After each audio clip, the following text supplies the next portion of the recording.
ginawa. Paano nakakalusot ito sa inyong post-audit at bakit hindi kaagad nakikita bago ma-release ang final payment? Can you respond to that, Mr. Chair?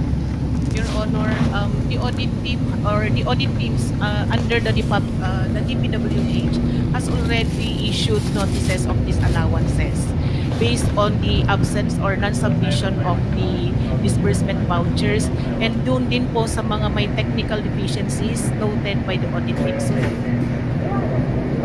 Yun nga. Itong mga project na ito nga, na verified, validated, na ghost projects talaga, hindi ginawa.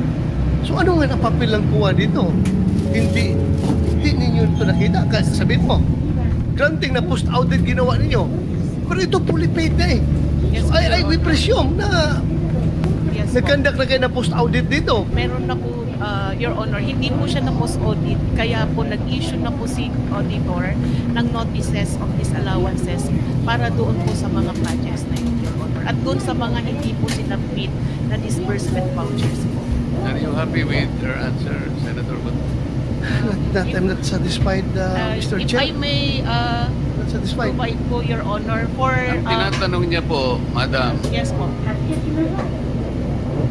paano nyo inaudit yung ghost project? Yes, Your Honor. Doon po sa case po kasi ng Bulacan, Your Honor, marami pong hindi na-submit na disbursement vouchers. So, hindi naman kahit several... Ang ibig nyo sabihin, na nagdidepende lang kayo sa mga papeles? Sa hindi po, Your Honor. Kaya nga po, dahil hindi po sila nakapag-submit, nag-issue na po ang audit teams ng notices of disallowance. Kayo, mahirap, Mr. Chair, mahirap na puro lang tayo notice of disallowance na klarong-klaro na ito na ghost project. Yes, Your Honor.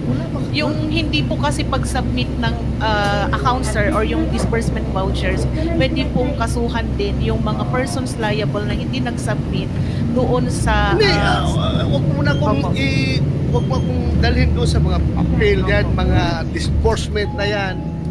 Kuha, kung mag-post-audit kayo, di ba pupunta kayo sa area, tingnan nyo kung saan ang project. Yes po. O ngayon, hindi nyo nakita. Ano, hanggang kuan lang kayo, hanggang disallowance lang kayo. O hindi nyo nakita. O ano ngayon? Hindi ba papilin nyo yan as commission on audit na mag-file lang kaso? Yes po, Your Honor. Yun po yung susunod na hakbang. Ay, susunod. Kailan pa susunod? Kasi, Naubos na ang pera ng gobyerno ito. Nabayaran na lahat itong project na ito na hindi nagawa. Tapos ngayon susunod pa. Ay